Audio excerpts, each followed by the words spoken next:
Boa noite, meus irmãos. Vamos dar início a mais um culto da Igreja Discipulada Cristão. Peço que vocês abram a Bíblia no livro de Malaquias, capítulo 2, por favor.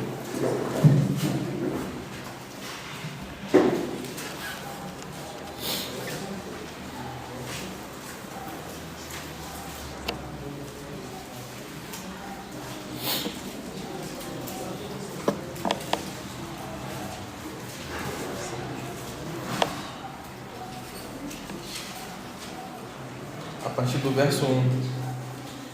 E agora, sacerdotes, este mandamento é para vocês. Se não ouvirem e não se importarem com a necessidade de honrar o meu nome, diz o Senhor dos Exércitos, enviarei sobre vocês a maldição, e amaldiçoarei as suas bênçãos. Aliás, já as amaldiçoei, porque vocês não se importam com a honra devida ao meu nome. Eis que reprovarei a sua descendência, passarei no rosto de vocês os estercos dos animais sacrificados nas suas festas, e vocês serão levados embora com esse esterco. Então vocês saberão que eu lhes enviei este mandamento, para que se mantenha a minha aliança com Levi, diz o Senhor dos Exércitos. Minha aliança com ele foi de vida e de paz, e foi isso que eu lhe dei, para que me temesse. E de fato, ele me temeu e tremeu por causa do meu nome. A verdadeira instrução esteve na sua boca, e nenhuma injustiça se chegou em seus lábios. Ele andou comigo em paz, em retidão, e afastou muitos da iniquidade, porque os lábios do sacerdote devem guardar o conhecimento, e da sua boca todos devem buscar a instrução, porque ele é o mensageiro do Senhor dos Exércitos. Mas vocês se desviaram do caminho, e por meio da sua instrução levaram muitos a tropeçar. Vocês violaram a aliança de Levi, diz o Senhor dos Exércitos. Por isso também eu os fiz desprezíveis e indignos diante de todo o povo, na medida em que vocês não guardaram os meus caminhos e mostraram parciais na aplicação da lei. Oremos. Senhor Pai, obrigado por mais um dia que o Senhor nos concede. Obrigado por poder nos dar o privilégio de ouvir a Tua palavra, Pai. Agradecer o Teu nome, Deus. Faça presente na nossa reunião. É o que eu te peço em nome de Jesus. Amém.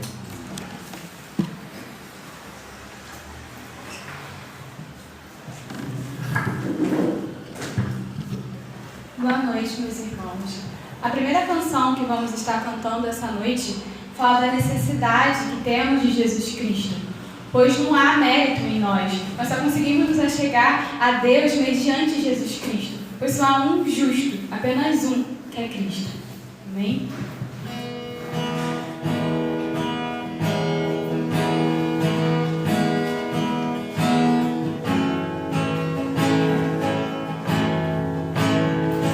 Preciso de ti.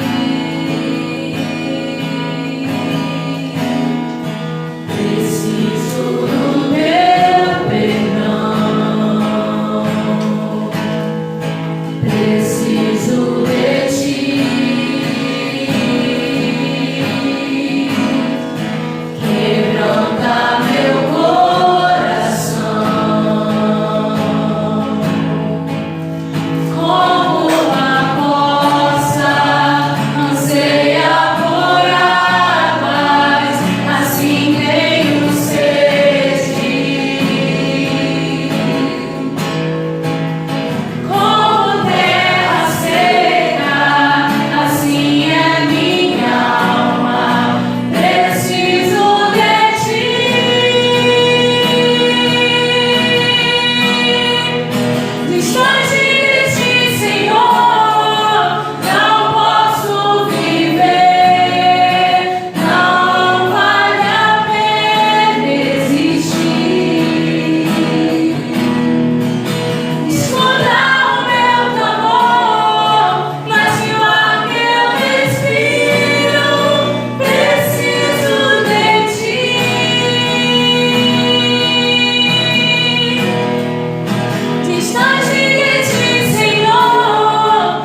regressar. Essa segunda canção, ela fala de a gente regressar, voltar ao caminho. Que hoje à noite a gente possa relembrar os pilares da nossa fé.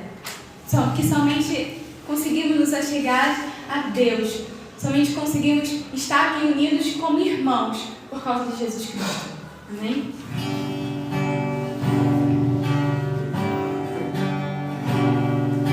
Quero voltar ao início de tudo, encontrar-me contigo, Senhor. Quero rever meus conceitos, valores. Eu quero reconstruir. Vou regressar ao caminho, volver às primeiras obras do Senhor. Eu me arrependo, Senhor, me arrependo, Senhor, me arrependo, Senhor. Eu quero voltar ao primeiro amor, ao primeiro amor. Eu quero voltar a Deus. Eu quero voltar ao primeiro amor, ao primeiro amor. Eu quero voltar a Deus. Quero voltar ao início de tudo, encontrar-me contigo, Senhor. Quero rever meus conceitos, valores. Eu quero reconstruir. Vou regressar ao caminho, volver às primeiras obras, Senhor. Eu me arrependo, Senhor, me arrependo, Senhor, me arrependo, Senhor. Eu quero voltar ao primeiro amor, ao primeiro amor. Eu quero voltar a Deus. Eu quero voltar ao primeiro amor, ao primeiro amor. Eu quero voltar a Deus. Glória a Deus.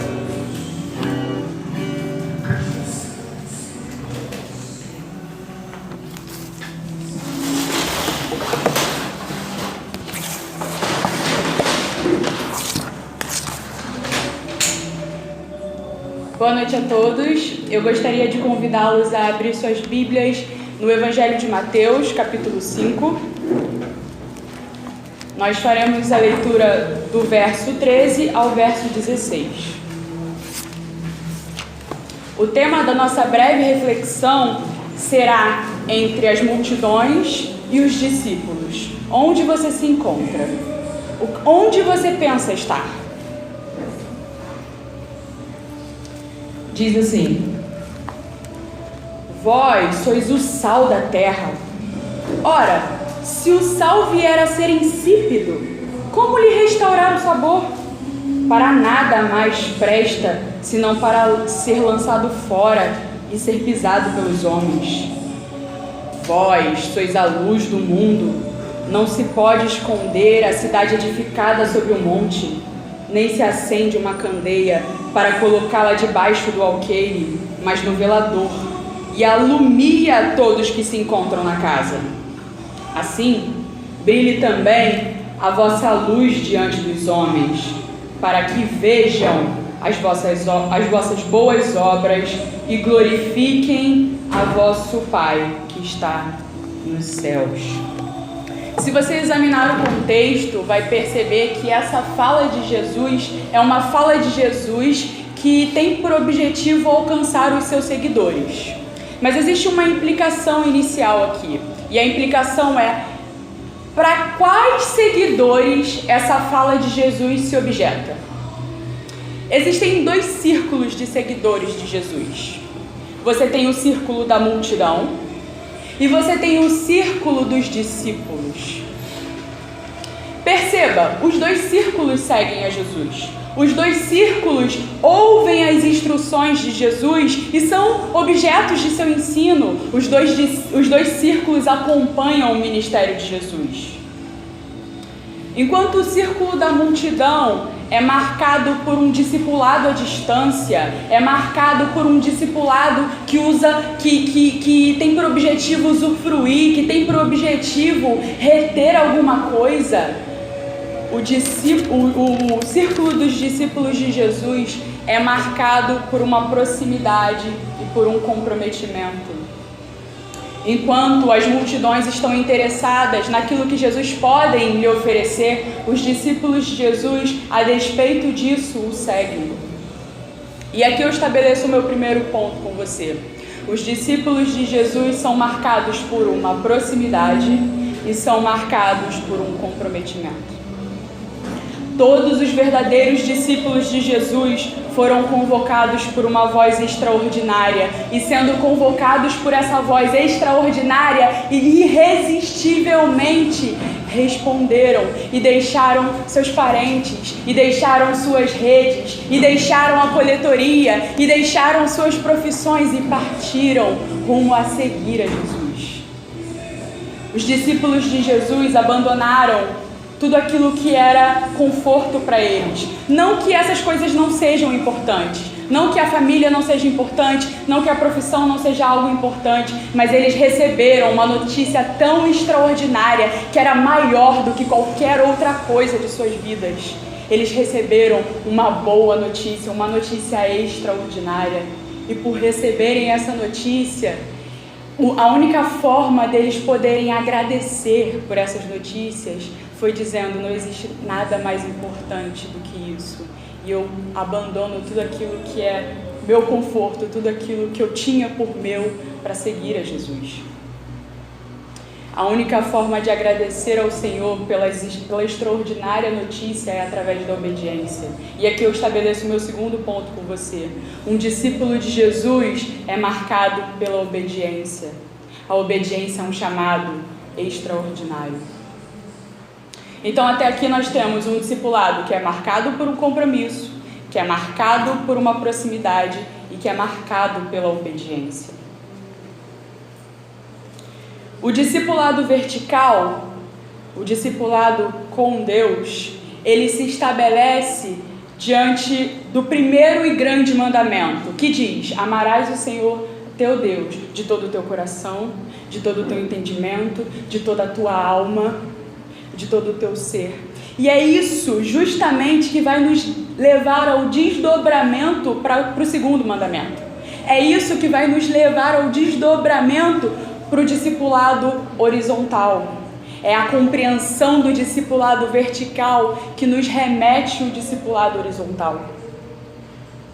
Toda a compreensão do discipulado vertical reverbera no discipulado horizontal. Nós cremos num Deus trino e uno. Nós cremos num Deus único que se revela em 3 pessoas. Se revela em Pai, Filho e Espírito. Muitos consideram a Trindade como algo extremamente difícil, como algo extremamente inalcançável, e por isso gastam pouco tempo em meditar a beleza acerca da Trindade. Mas é justamente essa percepção pobre acerca da Trindade que impede que a beleza dela seja contemplada. E quando não contemplamos a beleza da Trindade, não somos capazes de compreender o seu transbordamento de amor. Não conhecemos a respeito da Trindade porque não nos empenhamos a, mediante aquilo que é revelado, tentar entendê-la. E temos uma percepção tão pobre, meus irmãos, acerca da Trindade. Tão pobre. Você já percebeu que as pessoas da Trindade, elas não servem a si mesmas? Pelo contrário, o Filho serve o Pai, o Espírito Santo serve o Filho. Você já percebeu que as pessoas da Trindade, elas estão o tempo todo não fazendo a sua própria vontade, mas fazendo a vontade da outra. O filho obedece ao pai, por isso faz a sua vontade. O Espírito obedece ao Filho, por isso cumpre a sua vontade. A Trindade é a revelação de algo extraordinário, é a revelação do Deus único. E é nessa perfeita harmonia que nós enxergamos uma Trindade comprometida com o serviço, comprometida com o servir. Contudo, até aqui nós vimos a diferença da multidão para o discípulo, nós vimos o entendimento do discipulado vertical e horizontal, nós vimos a beleza da Trindade, mas até agora não descobrimos por que a gente leu o trecho inicial. E aí, voltando para o trecho inicial, que eu queria refletir com vocês uma coisa. O que Jesus quis dizer quando ele disse que somos sal e luz? O que Jesus queria aqui dizer quando ele disse, vocês são o sal, vocês são a luz? Perceba, ele não diz pra gente aqui, você tem o sal, você tem a luz. Ele diz, vocês são o sal, vocês são a luz. Percebem a diferença? Do ser pro ter? Dentre tantas coisas que Jesus quer nos mostrar através dessa palavra, a primeira é que essa palavra é direcionada para os discípulos de Jesus, não para a multidão. Não para aqueles que passam desapercebidos, não para aqueles que se perdem em meio à coletividade, não para aqueles que, ante aos ensinamentos de Jesus, o abandonam. Dentre tantas coisas, o que Jesus quer nos mostrar aqui, a respeito do sal, a respeito da luz, é que primeiramente sal e luz são coisas completamente ordinárias. Não há nada extraordinário no sal e na luz. Ele quer nos mostrar aqui que os discípulos de Jesus, que aqueles que o desejam seguir, primeiramente vão ser pessoas extremamente comuns, extremamente ordinárias. Sal e luz estão presentes em todas as culturas. E eles são coisas tão simples, mas eles estão ali presentes. Você já percebeu que quando uma pessoa coloca sal na comida, a última coisa que ela quer comer é propriamente o sal? Porque se ela quisesse comer o sal, era só ela abrir o pote e comer o sal. Ela coloca o sal na comida para que o sal ressalte algo maior ali presente. Ela coloca o sal na comida não para sentir propriamente o gosto do sal, mas para que o sal sirva para algo. Quando nós colocamos essa luz no recinto, não é para que ela seja um centro, não é para que todos cheguem aqui e olhem para essa luz. A luz está aqui a serviço, ela está aqui para iluminar as coisas em volta.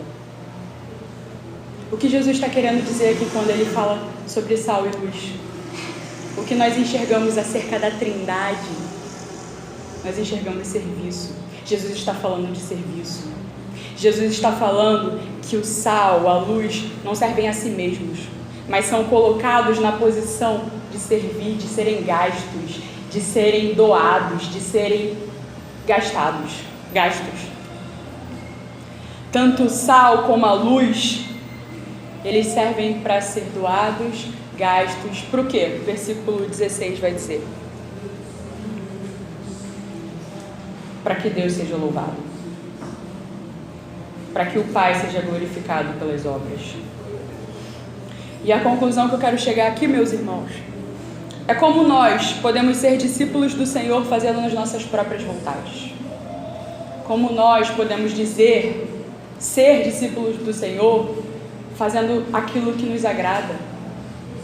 Como podemos, com um entendimento a respeito de Deus como esse, não transbordar em amor ao próximo.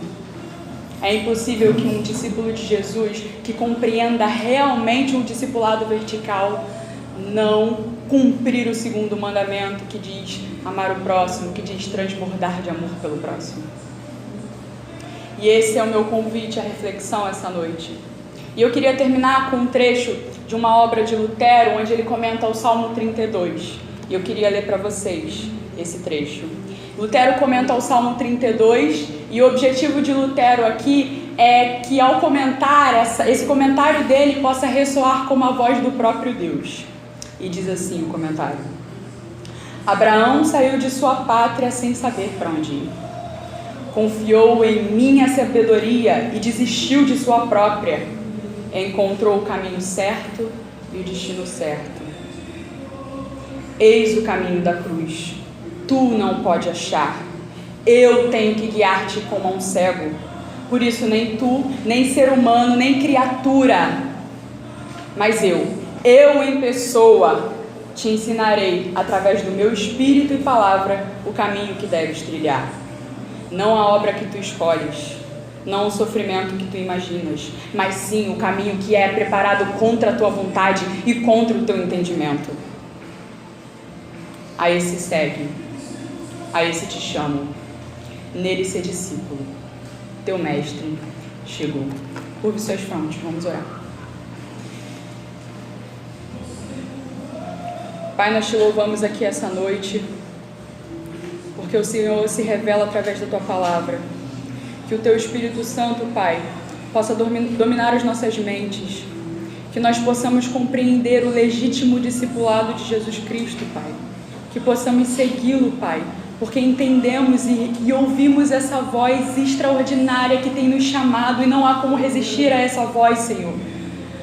Não há, Senhor. Tem misericórdia de nós, tem misericórdia do nosso amor pelo conforto, tem misericórdia, Senhor, da nossa pobre percepção acerca de quem Tu és. Misericórdia, Senhor, perdão pelos nossos pecados. Não queremos passar despercebidos entre a multidão, mas queremos ser discípulos Teu, Pai. Em gratidão às excelentes notícias que recebemos. Queremos Te responder, Pai, com obediência, mas somos miseráveis e não conseguimos isso, Senhor. Tem misericórdia de nós. Assim oramos, no nome do Teu Filho. Amém.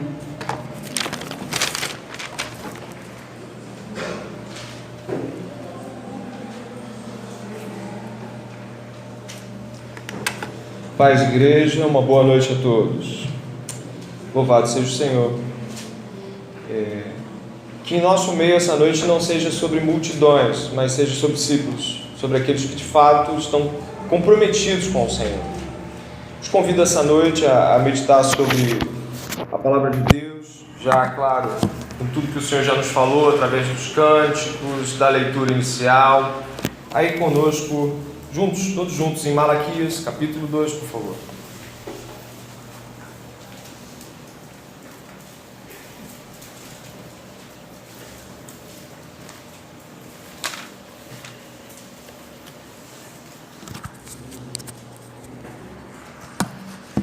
Amém? Livro do profeta Malaquias, capítulo 2.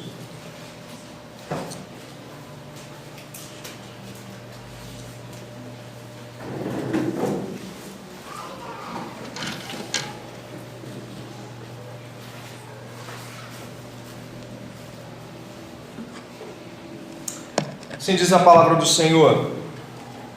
E agora, sacerdotes, este mandamento é para vocês, se não ouvirem e não se importarem com a necessidade de honrar o meu nome, diz o Senhor dos Exércitos, enviarei sobre vocês a maldição, e amaldiçoarei as suas bênçãos. Aliás, eu já as amaldiçoei, porque vocês não se importaram com a honra devida ao meu nome. Eis que reprovarei a sua descendência.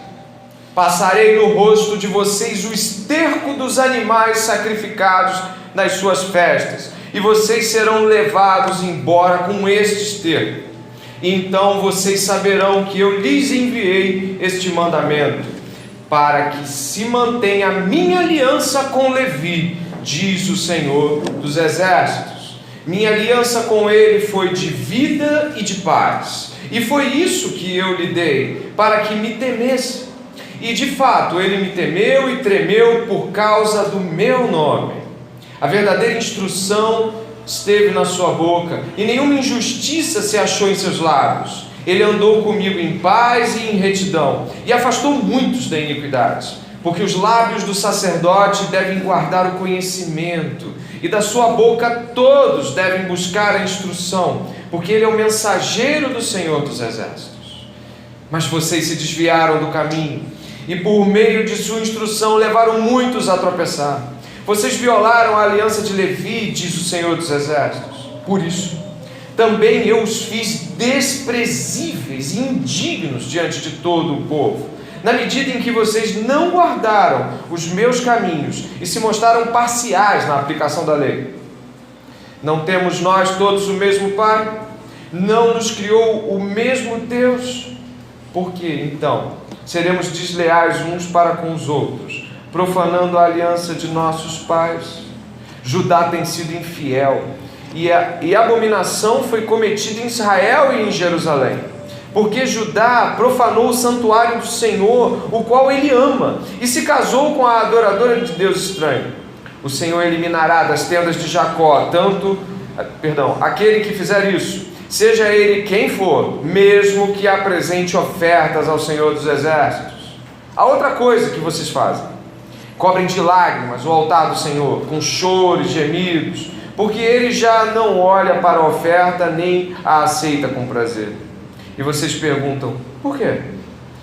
Porque o Senhor foi testemunha da aliança entre você e a mulher da sua mocidade, a quem você foi infiel, sendo ela a sua companheira e a mulher da sua aliança. Não fez o Senhor somente um, mesmo que lhe soprasse o Espírito? E por que somente um? Porque buscava uma descendência piedosa. Portanto, tenham cuidado para que ninguém seja infiel para com a mulher da sua mocidade. Porque o Senhor, o Deus de Israel, diz que odeia o divórcio e também aquele que cobre de violência as suas roupas, diz o Senhor dos Exércitos. Portanto, tenham cuidado, não sejam infiéis. Vocês estão cansando o Senhor com as suas palavras e ainda perguntam: em que nós o cansamos? Nisso de dizerem: aqueles que fazem o mal passam por bons aos olhos do Senhor, e é desses que ele se agrada. Ou, onde está o Deus da justiça? Vamos orar? Pai, em nome de Jesus, nós nos inclinamos à Tua vontade essa noite. Por intermédio do Teu Filho, Senhor, temos a chance de estar diante das Escrituras essa noite e entendê-las. Provoque em nós, Senhor, esse desejo, esse ímpeto.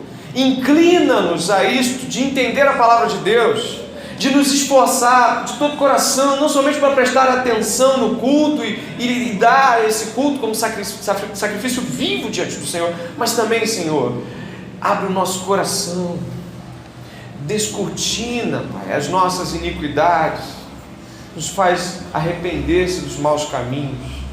Que essa seja uma noite de arrependimento diante do Senhor. Que essa seja uma noite de dobrar-se diante do Senhor, se prostrando e dizendo: Senhor, compadece-te de mim. Pai, trabalha nos nossos corações, que por tantas e tantas vezes são duros e frios. Compadece-te de nós, Senhor, em nome do Teu Filho Jesus. Amém. Amém.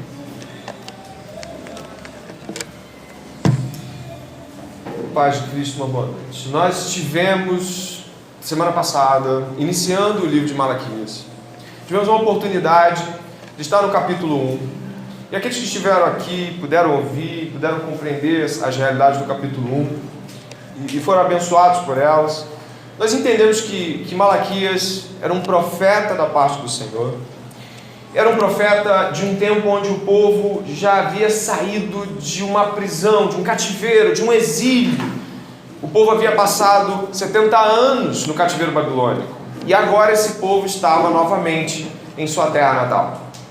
Não vou aqui rememoriar tudo aquilo que a gente falou para contextualizar, mas adianto que esse povo que agora retorna para sua terra, já aí há algumas décadas talvez, esse povo ele está com uma atitude perante Deus, que é uma atitude de cinismo, é uma atitude sarcástica, uma atitude ociosa, uma atitude que revela um coração endurecido. O povo fala com Deus de um modo como certamente nenhum de nós falaria com qualquer pessoa a quem honramos, ou certamente como cristãos talvez nem falaríamos dessa forma tão cínica. O povo o povo aqui está destilando um ar de: o Senhor não está fazendo nada, o Senhor não está vendo, o Senhor não está olhando o que está acontecendo. O povo oferta sacrifícios impuros e impróprios. O coração do povo não está disposto diante de Deus. E é nesse clima que o propósito do livro de Malaquias se estabelece. Ao contrário de muitos profetas do Velho Testamento, Malaquias não aponta as profecias e o juízo de Deus para as nações. Muitos profetas fazem isso, mas Malaquias é precisamente enfático em dizer que Deus está falando agora ao seu povo. E nesse livro, Deus está falando exclusivamente ao povo dele. Deus aponta como, por exemplo, você que já teve a oportunidade de chegar até o livro de Apocalipse. O capítulo 2 e 3 é Deus falando com o seu povo nas cartas. João, no livro de Apocalipse, vai na direção das igrejas e Deus fala ao seu povo. Aqui Malaquias é o mensageiro de Deus, como o seu próprio nome diz, e ele vai na direção do povo. O povo de Deus se corrompe e Malaquias é o profeta desse momento aqui. Ele tem como objetivo alertar o povo. Ele tem como objetivo admoestar o povo. E nós somos povo de Deus essa noite. Todos que estiverem em Cristo Jesus são povo de Deus essa noite. Deus tem uma mensagem para nós. Deus tem algo para nos dizer acerca de nossas próprias vidas e do modo como temos cultuado a Deus. Por isso qualquer um de nós que se apresente diante de Deus hoje para estar cultuando, está diante de Deus, ouvindo a palavra de seu Deus, diante do livro de seu Deus. Portanto, todo tremor, todo temor e toda reverência requerida em momentos como esse é ouvir a voz de Deus. Os puritanos diziam que quem ouve uma pregação ouve Deus falando. Então, o Senhor quer falar conosco. Então, que o nosso coração esteja, não na disposição desse povo, nesse momento da profecia, mas esteja disposto, aberto a ouvir a palavra de Deus. Essa preocupação de Malaquias, apesar de você ler o livro falando sobre culto, sobre sacrifícios, sobre ofertas, o que o livro quer nos trazer não é sobre liturgia. O livro não é sobre legalismo. Olha, vocês estão fazendo errado, é para fazer assim, é para fazer desse jeito, coloca mais para a esquerda, canta mais alto, coloca uma ordem diferente. O livro não é sobre liturgia de culto. Embora você vai achar aspectos litúrgicos, mas não é sobre isso. O livro, a proposta do livro, como Joyce Baldwin fala num comentário maravilhoso sobre Malaquias, ela vai falar que o profeta Malaquias não está preocupado com o legalismo da lei, mas com o espírito da lei. O que é o espírito da lei? Então, estamos diante do livro da lei de Deus? Estamos diante do livro da lei de Deus. Então, Deus quer nos falar pelo seu espírito. Deus quer apontar em nós de que forma, apesar de muitas vezes a gente vem até o culto, a gente presta o culto, mas ele não é um culto agradável. De que forma a gente canta e não é um canto que faz sentido em termos de se relacionar com Deus e louvá-lo. O Espírito de Deus quer falar conosco. O Espírito da Bíblia, o Espírito desse livro. E eu quero pensar com todos aqueles aqui que o começo desse capítulo 2, a qual você pode repousar os olhos mais uma vez. O começo do capítulo 2, ele já vai nos trazer uma realidade que é uma realidade dramática, uma realidade difícil, mas uma realidade que Deus não omite. Diz assim o capítulo 2, verso 1. E agora, diga aí a palavra que você encontra. Ó sacerdotes ou sacerdotes, este mandamento é para vocês. Os desdobramentos da fala de Deus em relação aos sacerdotes que nós encontramos aqui são terríveis. Deus parece estar com, eu vou usar uma palavra que eu sei que é uma palavra pesada, mas Deus parece estar com asco. Deus está abominando a atitude desses sacerdotes. Deus está reprovando-os de forma veemente.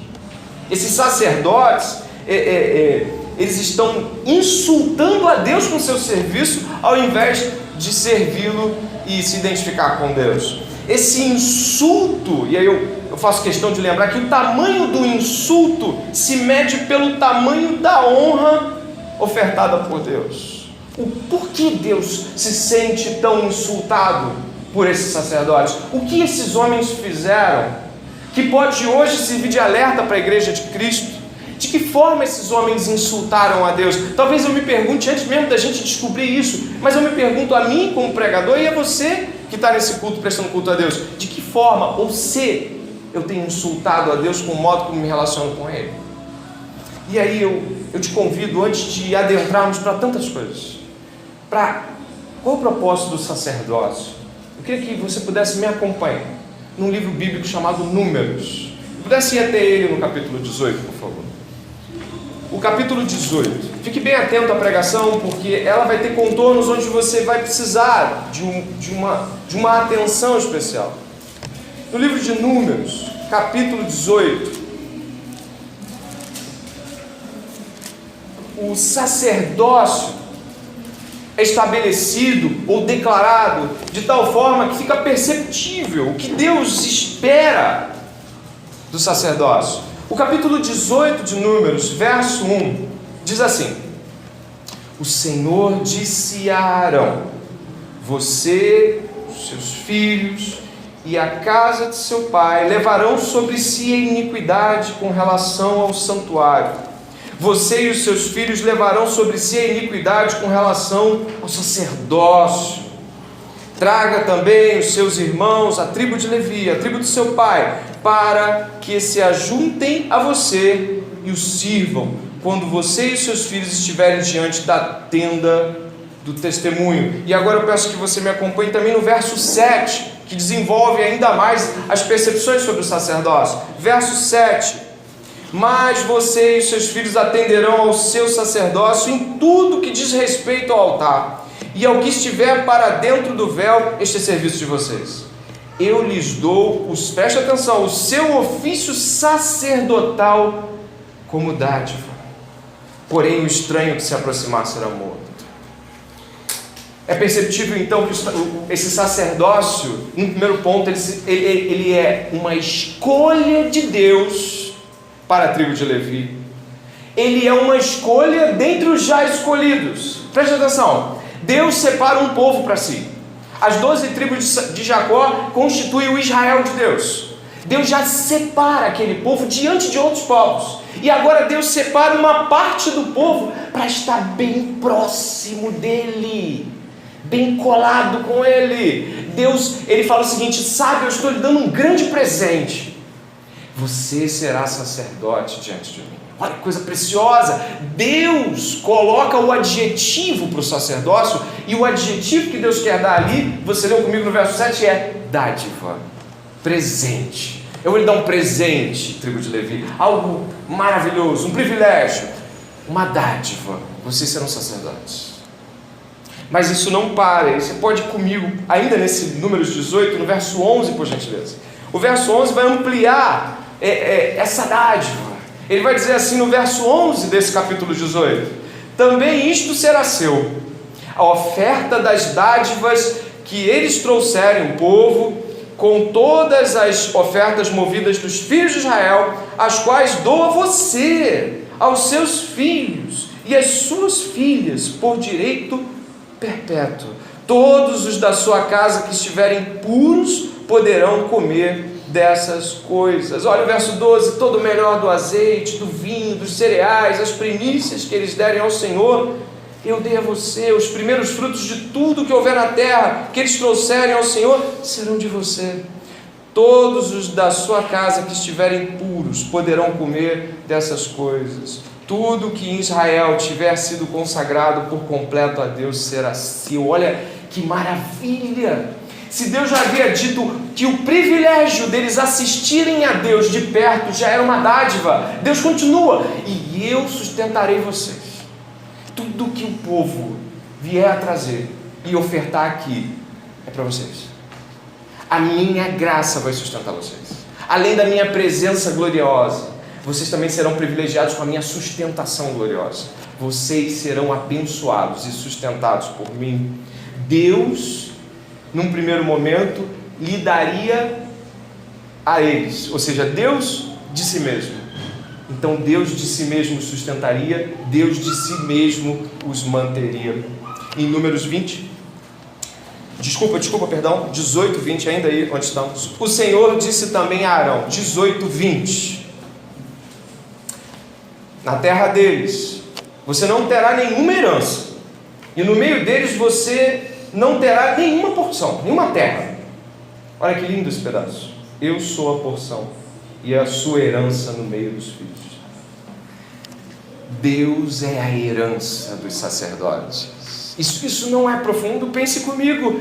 Deus separa todas aquelas tribos diante de povos pagãos. Mais um povo Deus separa para si e torna a propriedade exclusiva sua. E dentro desse povo, das 12 tribos, Deus separa uma tribo. E diz o seguinte: olha, vocês são meus. Eu os escolhi dentre os escolhidos. Em nenhum momento Deus apresenta mérito aqui como causa. Dentre isso, vocês ainda vão ter de mim o sustento. Além de ter o sustento, vocês vão poder ter a minha presença, diretamente ligada a vocês. Além disso, vocês vão me ter como herança. O privilégio do sacerdócio, o privilégio da tribo de Levi era Deus. Deus na sua totalidade, Deus na sua amplitude, Deus. O tempo todo Deus está se dando à tribo de Levi. Os sacerdotes teriam Deus como mais nenhuma tribo teria. Eles teriam proximidade com a presença de Deus como mais nenhuma tribo teria. A revelação e o sustento de Deus seriam a dádiva e o privilégio da tribo de Levi, os sacerdotes e o povo da tribo de Levi. Significa que eles também teriam ofícios. 18:1, onde você está dizendo que eles seriam responsáveis por conduzir essa medida de propiciação. Eles pegavam aquilo que o povo levava, trazia como pecados e espiavam essa iniquidade diante de Deus. Então eles tinham esse papel de trazer essas ofertas expiatórias e oferecer a Deus a iniquidade do povo. Eles intermediavam essa ação, eles precisavam ser os mediadores. Deus os usaria para que eles pudessem ir até Deus e pedir perdão. Que coisa gloriosa, olha que coisa maravilhosa. Esse povo ia ouvir lágrimas de arrependimento. Eu não sei se você já teve essa oportunidade maravilhosa, que é ver alguém se arrependendo diante dos seus olhos, e como é glorioso ver as lágrimas descendo. E muitas vezes diante de situações como essa, eu mesmo chorei junto. Não era o meu pecado, mas a pessoa está dizendo: irmão, eu quero contar algo para você, algo muito profundo, é algo que Deus está me incomodando, eu peço perdão a Deus nesse momento, e as lágrimas descem. E naquele momento onde você pensa que vai ser só, eu vou dizer aqui, você vai ser só um instrumento de Deus, você é abençoado por Deus, porque você viu o quebrantamento do Espírito Santo. Eles poderiam ver as lágrimas, eles poderiam ver o coração do povo se rasgando, dizendo: eu não mereço Deus. Olha o que Deus confiou a esses homens. Grandioso, não? Profundo, né? Uma posição de mediadores. 18:3 vai dizer que eles vão cuidar do templo, eles vão servir, eles vão estar diante dos utensílios, da mesa, dos altares, vão limpar as coisas, eles vão cuidar daquilo que o povo olha e diz: é do Senhor. Eles vão estar limpando, cuidando, tratando, tudo aquilo que o templo tinha, eles tinham cuidado depois. Eu sei que aqui é um momento ainda de não templo, mas aquilo que a tribo de Levi faria num futuro próximo seria cuidar das coisas do Senhor. Eles estariam diante daquilo que o povo admirava. E se você puder voltar comigo em Malaquias capítulo 2, verso 7.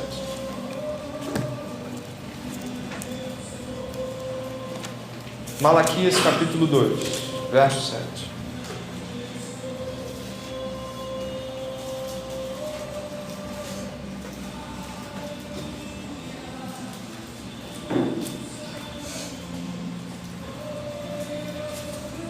Além de ter essa oportunidade maravilhosa de se posicionar entre Deus, o povo, e conduzi-los a Deus pela expiação, pela oferta, além de limpar e conduzir todas as coisas materiais do templo, a tribo de Levi ainda tinha, Malaquias 2,7, você pode olhar aí, ela tinha como objetivo, olha, diz assim: porque os lábios do sacerdote devem o quê?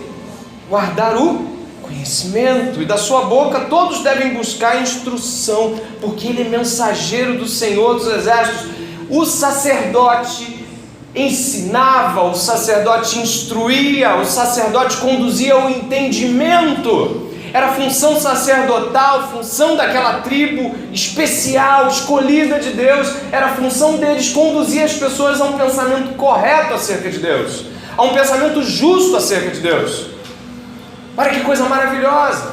Quando nós lemos o capítulo 2, verso 1, e a gente leu: e agora, sacerdotes, a gente entende o privilégio do sacerdócio, a gente entende a grandeza. Vocês estão ouvindo a grandeza que aquela tribo de Levi recebeu? Era grande. Mediadores, cuidadores, ensino, guardar o conhecimento de Deus. Nossa, que legado profundo! Diante de todas essas relações que a gente ouviu, os sacerdotes, eu digo aqui, deveriam ser, preste atenção, a representação mais fiel, mais pura da santidade, fidelidade, zelo, comprometimento de Deus com o seu povo. Esses homens deveriam, quando se olhava para eles, assim como suas tiaras diziam santidade ao Senhor, né? O povo deveria olhar para esses homens e ver a santidade de Deus andando. Eles deviam ver o zelo deles e falar: Deus é zeloso conosco. Eles deviam ver a fidelidade daqueles homens e dizer: Deus é fiel conosco, porque eles eram a inspiração para o povo. Logo, quando a gente olha para o sacerdócio, vê o privilégio que o sacerdócio era. Porém, e aí a gente volta para Malaquias capítulo 2, verso 1, 2, 3. Porém, a despeito daquilo que nós aprendemos semana passada, do amor eletivo de Deus, Deus ter escolhido amar esse povo, então escolhido para que Ele o servisse, a despeito desse amor de escolha divina, o verso 1 fala mandamento, em hebraico mitzvah. Mitzvah, sabe o que é mitzvah? É um mandamento, e é tal qual o mandamento que é impossível que volte atrás. Deus mandando, Deus ordenando soberanamente. Apesar disso, olha o que você vai ler no verso 2: se não ouvirem, não se importarem com a necessidade de honrar o meu nome, diz o Senhor dos Exércitos, eu enviarei sobre vocês a maldição e amaldiçoarei as suas bênçãos. Aliás, eu já as amaldiçoei, porque vocês não se importam com a honra devida ao meu nome. Eis que reprovarei a sua descendência, passarei no rosto de vocês o esterco dos animais sacrificados nas suas festas, e vocês serão levados embora com esse esterco. Então vocês saberão que eu lhes enviei este mandamento, para que se mantenha a minha aliança com Levi, diz o Senhor dos Exércitos. Eles não ouvem a Deus, eles não honram a Deus, eles não cumpriram nada do que lhe foi ordenado. Então Deus lhe enviou maldição. Assim, preste atenção. Você já deve ter ouvido falar da história de Abraão, Isaac e Jacó. Eu tenho certeza que um desses nomes você já deve ter ouvido falar. E você já deve ter ouvido falar que Deus cumpriu as bênçãos em Abraão, Isaac e Jacó, apesar de Abraão, Isaac e Jacó. Apesar da insistente atitude de Abraão em fazer várias vezes do seu próprio modo, Deus cumpriu a bênção. Deus falou: eu vou te abençoar, eu vou te abençoar. Apesar das insistentes tentativas de Isaac e de Jacó de trapacearem diante dos mandamentos, ou melhor, diante da vontade de Deus, tentarem dar o seu jeito, ainda assim, não somente Deus os ensinou mediante os seus erros, mas Deus cumpriu sua boa vontade para com os três. Independente dos três, Deus falou: eu vou te abençoar, acabou. Se nós acreditamos que Deus pode fazer assim quando nos ordena bênçãos, certamente, não importa o que a gente venha fazer ou tentar ilustrar isso de outra forma, Deus, quando diz que vai amaldiçoar, também vai amaldiçoar, independente de qualquer coisa que a gente possa fazer ou tentar trazer à memória dele. Olha, eu estou melhorando. Se Deus disse que vai amaldiçoar, Ele falou que vai amaldiçoar, e não há nada que você possa fazer. Deus vai cumprir sua palavra também, assim como para abençoar. Bênçãos e maldições, onde a vontade de Deus é a vontade de Deus para se cumprir. Hernandes Dias Lopes, ele observa 3 pontos aqui onde Deus cabalmente, eu quero observar esses 3 e depois um final. Cabalmente, Hernandes Dias Lopes, ele coloca aqui a coisa na seguinte condição. Olha o verso 3: eis que reprovarei a sua descendência. Esse sacerdócio que não tomou por privilégio tudo aquilo que Deus fez na vida deles, esse sacerdócio foi reprovado. Olha aí o verso 3: eu reprovarei a sua descendência. A descendência aqui pode ser observada como a semente. Os filhos de vocês serão reprovados diante de mim, a maldição cairá sobre eles.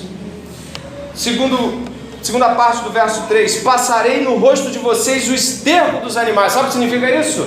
Deus estará os desonrando publicamente. Primeiro, Deus os reprova. Segundo, Deus os desonra. E no final do verso 3, dê uma olhada aí: vocês serão levados embora. Deus os rejeita. Esses sacerdotes que não honraram o privilégio e a dádiva de estar diante de Deus servindo, eles foram reprovados, desonrados e rejeitados da face de Deus. Essa tríplice maldição é assustadora, mas eu acredito que a mais assustadora é aquela que a gente nem leu e vai voltar com os olhos para cá. Dá uma olhada no verso 2. O verso 2 diz na parte B: enviarei sobre vocês a maldição e amaldiçoarei as suas bênçãos. Essa é a mais assustadora. A função dos sacerdotes, além de todo o exército que nós falamos, era de que quando alguém chegava com um bebezinho, ele era abençoado. A oferta era dada no 8º dia e ele era abençoado. Eu te abençoo em nome do Senhor. Deus está dizendo: toda vez que você for dar a minha bênção, é maldição que esse pai vai levar, é maldição que esse homem vai levar. Você imagina isso? O povo receberá o juízo de Deus diante daquilo que espera ser bênção. Você imagina o povo chegar com as primícias dos alimentos e o sacerdote: eu te abençoo em nome do Senhor. E toda vez que ele propõe falar abençoe em nome do Senhor, ele está amaldiçoando a colheita, o filho nascido, o casamento. Olhe que terrível, terrível, assustador. Quando nós olhamos para isso, a gente talvez olhe com os olhos do passado e fala assim: nossa, isso é terrível. Mas de que forma isso fala a um homem e uma mulher que se converteram a Jesus Cristo no século 21? De que forma isso fala à igreja? E isso é importante. De que forma a igreja é alcançada por um ensinamento como esse? Gostaria de pensar de forma proporcional e apropriada. Eu gostaria que você fosse comigo até a primeira carta de Pedro.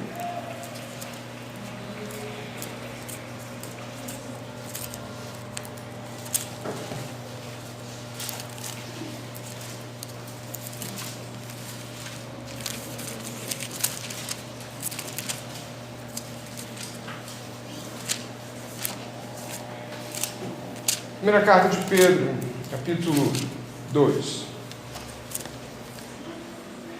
Acredito que ao pensar no desleixo dos sacerdotes, ao pensar no desprezo dos sacerdotes, ao pensar nas implicações malditas que eles trouxeram sobre si mesmos, e a gente olha agora em 1 Pedro capítulo 2, verso 4 e 5, onde Pedro, Novo Testamento, vai dizer o seguinte: chegando-se a Ele, Jesus Cristo, a pedra que vive, rejeitada assim pelos homens, mas para com Deus eleita e preciosa. Também vocês, como pedras que vivem, são edificados casa espiritual, percebe agora, para serem sacerdócio santo, a fim de oferecerem sacrifícios espirituais agradáveis a Deus por meio de Jesus Cristo. Eu vou mais à frente um pouquinho e no verso 9 você encontra: vocês, porém, são geração eleita, sacerdócio real, nação santa, povo de propriedade exclusiva de Deus, a fim de proclamar as virtudes daquele que os chamou das trevas para a sua maravilhosa luz. Em Jesus Cristo somos feitos sacerdotes do Deus Altíssimo. Paulo vai dizer na carta aos Romanos, capítulo 12, verso 1 e 2, que a gente deve oferecer sacrifício vivo, santo e agradável a Deus, que é o nosso culto racional. Nosso corpo e nossa vida se ofertam como sacrifício a Deus. E nós, como despenseiros da palavra, aqueles que Deus em seu povo fez agora, diante de Jesus Cristo, novos sacerdotes, sacerdotes em Cristo, todos aqueles que estão em Cristo são sacerdotes em Cristo, estão na posição de oferecerem sacrifício vivo diante de Cristo, e estão na posição também de falarem das grandes coisas de Deus. Quando nós olhamos Malaquias e o terrível, o horror que se abate sobre as maldições de Malaquias, proporcionalmente podemos olhar para nós mesmos essa noite e ver de que forma nós temos servido a Deus enquanto sacerdotes. De que forma essa palavra nos alcança. De que forma, quando eu olho, eu sou um sacerdote de Deus, eu estou aqui essa noite oferecendo a palavra de Deus, o serviço de Deus. Você, quando está diante das pessoas falando de Deus, as pessoas estão vendo você andar, você falar, e o teu sacrifício vivo e andante, andando por aí, sacrificando-se a Deus enquanto sacrifício vivo. Não mais o sacrifício morto, que era entregue, espiado e ali. Não, mas um sacrifício andante, que fala, que vê, que ouve, que se mexe. De que forma esse sacrifício é puro diante de Deus? De que forma esse sacrifício é correto, é digno diante de Deus? De que forma eu e você nos apresentamos como sacerdotes? De que forma olhamos para Malaquias e olhamos para nós essa noite?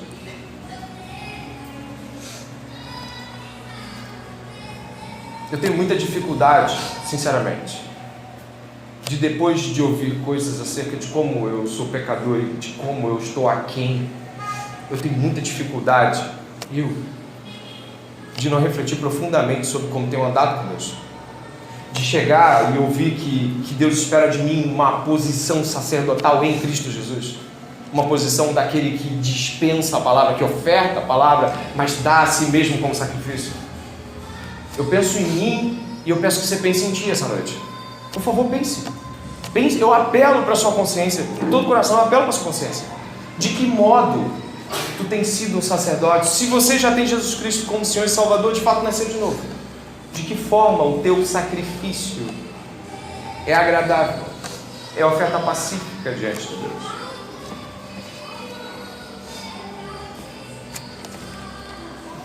As dádivas do sacerdócio, Deus é a nossa porção. Já cantou isso em louvor? Ele é a tua porção, Ele é a tua herança. A gente já cantou isso, né? Cantamos como sacerdotes. E as maldições decorrentes do desprezo a Deus, essa ninguém quer ouvir.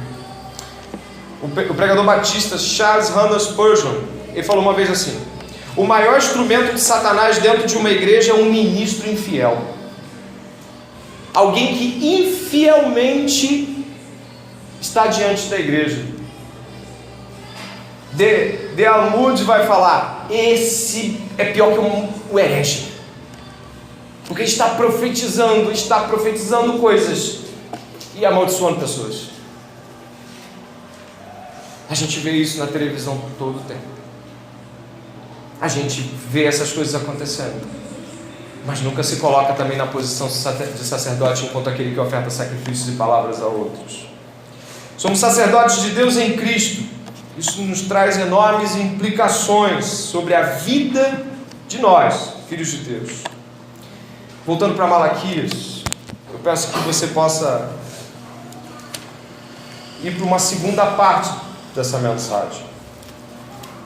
Mas, por favor, examine-se enquanto ouve essas coisas. Pense no modo severo como Deus nos vê enquanto sacerdotes. Pense, não deixe passar esse momento. De que modo tu e eu estamos de fato ofertando a Deus as nossas vidas? Final do verso 4 diz assim, Malaquias capítulo 2: então vocês saberão que eu lhes enviei esse mandamento para que se mantenha a minha aliança com quem? Com Davi, diz o Senhor dos exércitos. Deus estabeleceu uma aliança com essa tribo.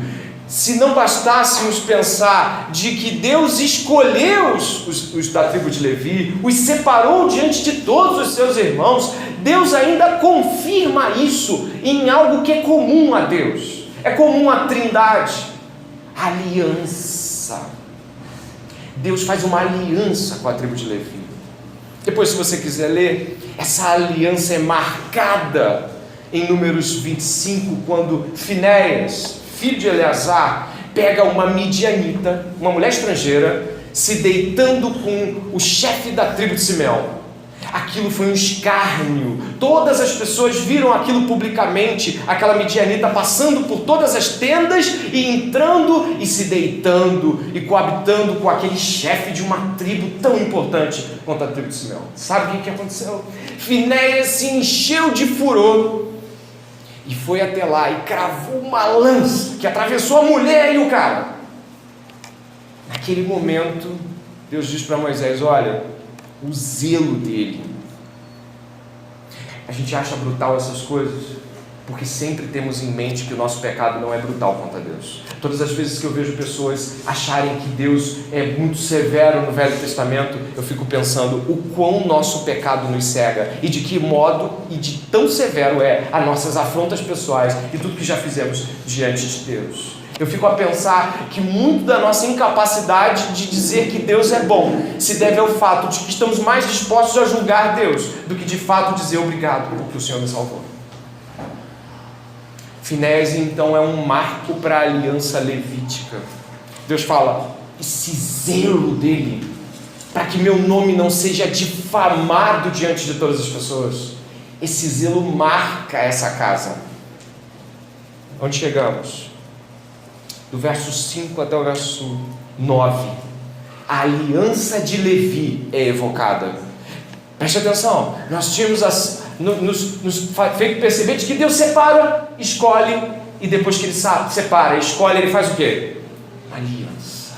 E a aliança com a casa de Levi é uma aliança tão profunda. E olha o que ele fala dessa aliança com Levi. E aí ele não usa Finéias, mas ele usa o nome de Levi para chamar a atenção dessa família sacerdotal. Verso 5: minha aliança com ele foi de vida e de paz, e foi isso que eu lhe dei, para que me temesse, e de fato ele me temeu e tremeu por causa do meu nome. A verdadeira instrução esteve na sua boca, e nenhuma injustiça se achou em seus lábios. Ele andou comigo em paz e em retidão, e afastou muitos da iniquidade, porque os lábios do sacerdote devem guardar o conhecimento, e da sua boca todos devem buscar a instrução, porque ele é mensageiro do Senhor dos exércitos. Mas vocês se desviaram do caminho e por meio de sua instrução levaram muitos a tropeçar. Vocês violaram a aliança de Levi, diz o Senhor dos exércitos. Por isso também eu os fiz desprezíveis e indignos diante de todo o povo, na medida em que vocês não guardaram os meus caminhos e se mostraram parciais na aplicação da lei. Deus evocou o passado de Israel ao trazer na memória o modo zeloso como a tribo de Levi tratava as coisas de Deus, o modo grandioso com que a tribo de Levi achava que Deus era, e tudo aquilo que Deus era importante. Se nós lembrarmos juntos aqui, nós vamos lembrar de que Jesus é assinalado que morreu porque o zelo dele o levou à destruição. Ou seja, Jesus era zeloso. Isso é uma marca de Jesus, o fato dele ter zelo com as coisas de Deus, quando ele pega e faz um arrasoague de cordas e bate naquele monte de cambistas em frente ao templo e fala: minha casa, meu pé é casa de oração. Depois você olha, uma vez eu vi uma pessoa falar: tá vendo, Jesus era brabo. Não, aquilo é zelo. Ele olhou aquilo tudo e falou: não. Oséias capítulo 4, 6, você não precisa abrir se não quiser, eu vou ler: o meu povo está sendo destruído porque lhe falta o conhecimento. Pelo fato de vocês, sacerdotes, rejeitarem o conhecimento, também eu os rejeitei, para que não sejam mais sacerdotes diante de mim. Visto que se esqueceram da lei de seu Deus, também eu me esquecerei de seus filhos. Os sacerdotes se desdobram em ofender a Deus, e nós também. Se os sacerdotes do passado receberam tal justa punição, e os sacerdotes dessa aliança de hoje? Aliança superior, aliança de promessas superiores, de dádivas superiores.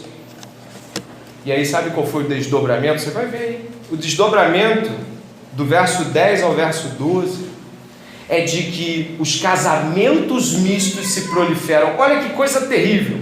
A aliança com Levi foi marcada por um momento onde um casamento misto é desfeito de forma brutal. Não vai ter essa midianita com esse filho de Simeão. Pá! E aí o afastamento da aliança vai gerando desdobramentos pecaminosos. O primeiro a gente vê aí do verso 10 ao verso 12, a infidelidade para com Deus vai gerar infidelidade para com o próximo. Ao verso 12, o Senhor eliminará das tendas de Jacó aquele que fizer isso. E isso que ele está dizendo ali, vamos puxar um pouquinho antes. 11, Judá tem sido infiel, a abominação foi cometida em Israel e em Jerusalém, porque Judá profanou o santuário do Senhor, o qual ele ama, e se casou com a adoradora de Deus estranho. A infidelidade para com Deus vai se desdobrar no verso 13, 14, 15 e 16, na infidelidade para com a própria esposa. E Deus vai num brado aqui, eu digo num brado porque é como se o Espírito de Deus clamasse e dissesse assim, verso 16, porque o Senhor, o Deus de Israel, diz que odeia o divórcio e também aquele que cobre de violência as suas roupas, diz o Senhor dos Exércitos. Portanto, tenham cuidado, não sejam infiéis. A quebra de aliança e zelo com Deus nunca vai parar só numa quebra de aliança e zelo com Deus. Ela vai se desdobrar em quebras de alianças consecutivas com aquilo que Deus também se aliança. O casamento, por exemplo, é uma aliança nossa com Deus. E Deus também vai ser juiz sobre o modo como tratamos as nossas alianças. Hoje nós temos primeiro, segundo, terceiro, quarto, quinto casamento dentro de igreja e ninguém se preocupa com o fato de que essa aliança expressa uma aliança com Deus. Ninguém se importa. Se Finéias foi zeloso, muitos de nós já abandonaram o zelo há muito tempo. E antes que você pense que isso é um discurso moralista, e não é. Toda a nossa relação com Deus, ou não, se desdobra na nossa relação com o próximo. O modo como somos diante de Deus, se desdobra no modo como nós estabelecemos nossas alianças e relações. Não há como, e eu digo isso com toda certeza, casado há 13 anos, não há como ter uma aliança de casamento e de que ela expresse Deus, se antes ela não for uma aliança com o próprio Deus. Impossível. O final é terrível. Vocês estão, verso 17, vocês estão cansando o Senhor com as suas palavras e ainda perguntam, o que nós o cansamos? Nisso de dizerem, aqueles que fazem o mal passam por bons aos olhos do Senhor, e é desses que ele se agrada. Ou, olha a fala do povo. Onde está o Deus da justiça? O povo escarnece pelo fato de que ainda cometendo tais abominações, Deus não veio e os esmagou. Mas eu quero que você possa lembrar comigo de que o próprio Jeremias havia dito que o exílio babilônico era um juízo de Deus devido a tudo aquilo que o povo passava. O povo passou por aquilo tudo, o povo sai daquilo tudo e agora mais uma vez se apresenta diante de Deus com cinismo, com escárnio. Esse ciclo humano de descaso certamente não para no povo de Israel e perpassa a nossa humanidade desde então. Nós somos cínicos diante de Deus. Nós podemos estar aqui num culto como esse, cantando, levantando a mão, dando louvores, sem de fato se importar se somos sacerdotes diante de Deus. Se de fato somos pessoas que dão valor às alianças que Deus tem conosco em Cristo e às alianças que nós contraímos com as pessoas. Mas aprove a Deus. Apesar das nossas fraquezas, imundícias, covardias, incapacidades, pecados, como diria Efésios, livro de Efésios, mas Deus, segundo a sua riqueza, segundo a sua bondade, Deus fez para si um sacerdote. E esse sacerdote, ele cumpriu cabalmente a aliança. Esse sacerdote, ele veio e quando tomou forma humana, Jesus Cristo, nosso Senhor, ele cumpre a aliança. Ele oferta a si mesmo em sacrifício santo e puro diante de Deus. Eu quero que você leia isso comigo em Hebreus capítulo 9. Livro de Hebreus, capítulo 9.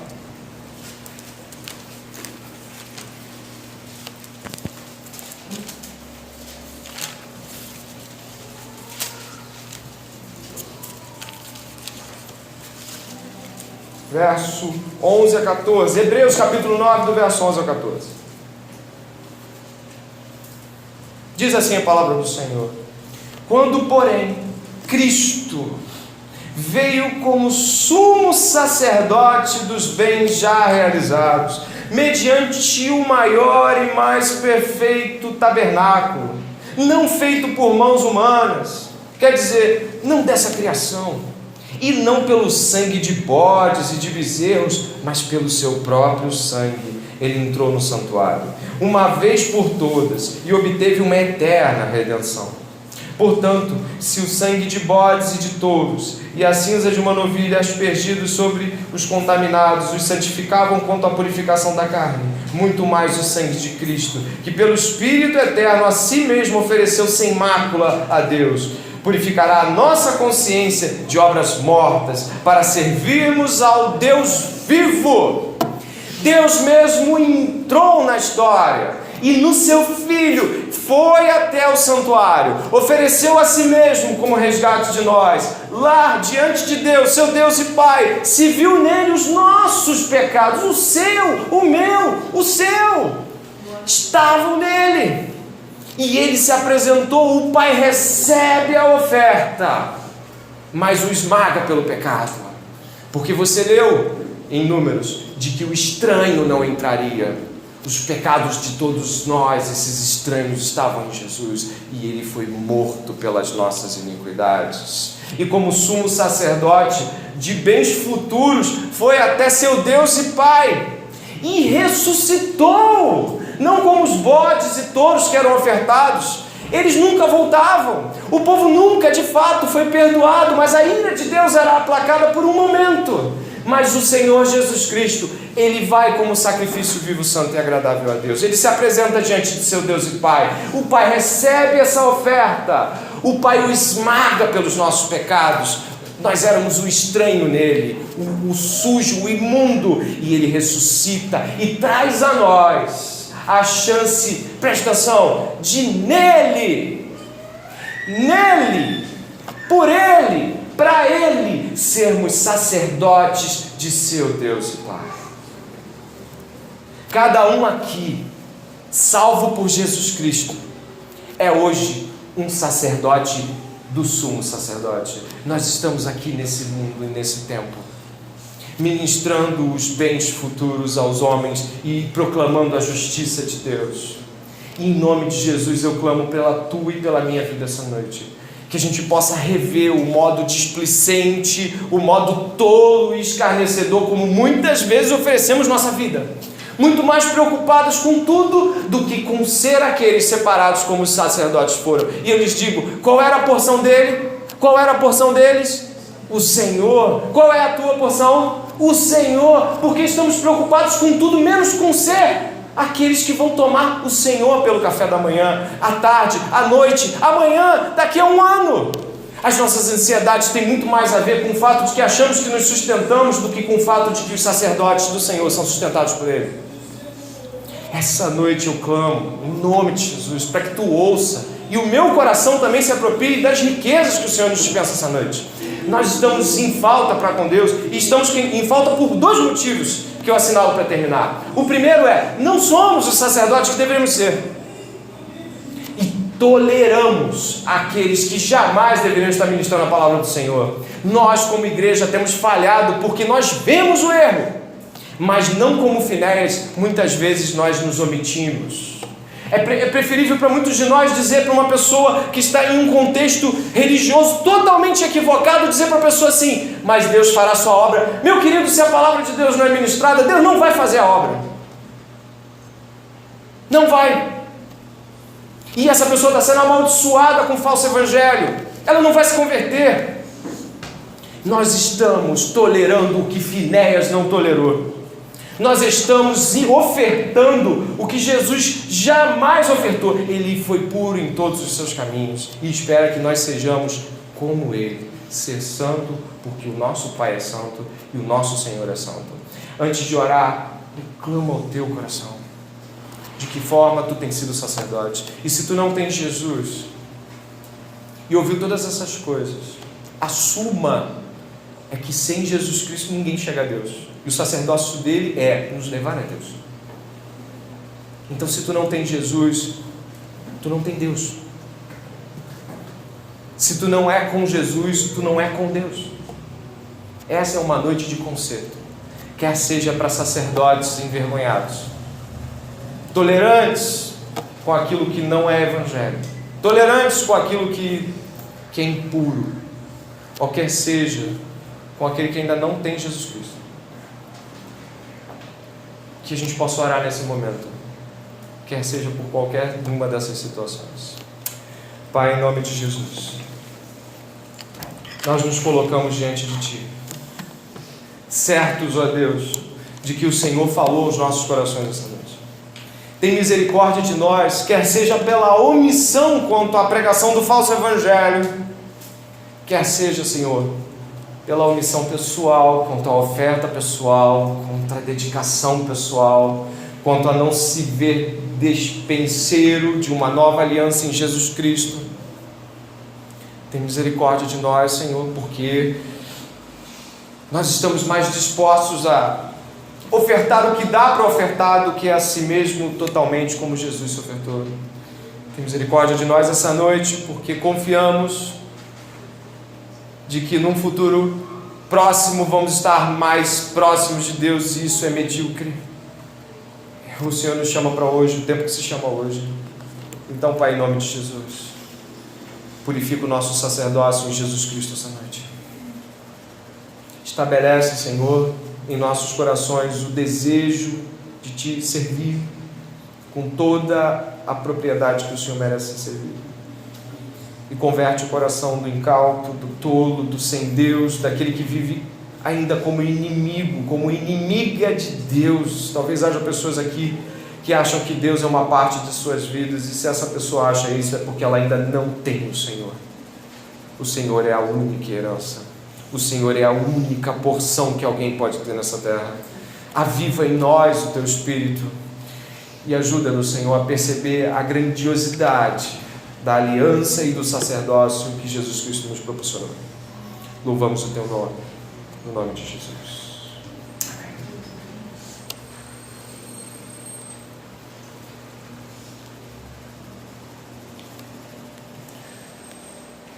Há cerca de 80 anos atrás, um homem chamado Dietrich Bonhoeffer, ele viu que na Alemanha nazista os sacerdotes estavam sendo mortos se fossem sacerdotes fiéis a Deus. Então sabe o que aconteceu? Ele saiu da Alemanha naquele tempo. E aí o que aconteceu? Deus o incomodou. E ele voltou para morrer com seus irmãos e pelos seus irmãos, sendo um sacerdote fiel. Quando Agostinho de Hipona estava vendo os bárbaros invadirem a sua localidade no século V, sabe o que ele fez? Ele não abandonou o barco, ele ficou. Eu te convido a olhar tantos exemplos na história da igreja de gente que preferiu ficar e morrer e levar a sério o seu sacerdócio diante de Deus, do que se vender, se corromper ou se diluir com tudo aquilo que não é evangelho. Eu conclamo você, não se cale diante do falso evangelho. Não deixe as pessoas se enganarem. Tenha zelo pela palavra de Deus. Tenha zelo pelo amor que Jesus Cristo tem pela tua vida. E fale para a pessoa: me desculpe, mas isso não é evangelho. Me desculpe, eu quero pregar o evangelho para você. Você me permite? Irmãos, a gente tem que fazer isso. Porque a situação, ela está desesperadora. O evangelho parece que foi silenciado na maior parte das igrejas que eu conheço. E eu peço que você tenha misericórdia das pessoas essa noite. Amém? Você é convidado a estar lanchando com a gente. De graça, você não precisa pagar nada. O Lucas até deu um sorriso no de graça, eu entendo ali. É muito bom ser de graça, não é? Você é convidado a estar com a gente. Se após a oração final você quiser ainda meditar, você tem todo o direito de fazer isso, abaixar sua cabeça, orar e pensar naquilo que Deus falou com você pessoalmente. Mas você é convidado a estar conosco, conversar um pouco com os irmãos, saber um pouco mais sobre a igreja. Todos são bem-vindos. Vamos agradecer ao Senhor e pedir que Ele possa cuidar de nós mais uma semana e abrir os nossos olhos quanto às nossas vocações. Pai, obrigado. Pai, obrigado pelo maravilhoso Jesus Cristo, Teu Filho, que nos deu tão grande bênção de poder ser chamados filhos de Deus. Obrigado, Senhor. Obrigado porque a Tua palavra chegou ao nosso coração. Que essa noite seja uma noite de profunda reflexão acerca de que modo, de fato, temos sido, Senhor, o sal da terra e a luz do mundo. De que forma, de fato, temos sido testemunhas da nova aliança. De que modo, de fato, nós temos, Senhor, compromisso com a vocação sacerdotal que o Senhor deu a cada cristão. Que isso possa mudar o nosso parecer e o nosso proceder. Que as nossas alianças com as pessoas com quem a gente diz ter aliança possam de fato ser alianças tais como o Senhor tem conosco. Que em nome de Jesus todo joelho se dobre e toda língua confesse que Jesus Cristo é o Senhor, para a honra e glória de Deus Pai. Guia-nos nessa semana e que os frutos do arrependimento sejam vistos e possam ser, Senhor, frutos que abençoem muitas pessoas. Louvamos e engrandecemos o nome do Senhor Jesus Cristo. Amém e amém. Você é convidado a estar um pouco mais conosco. Que Deus abençoe.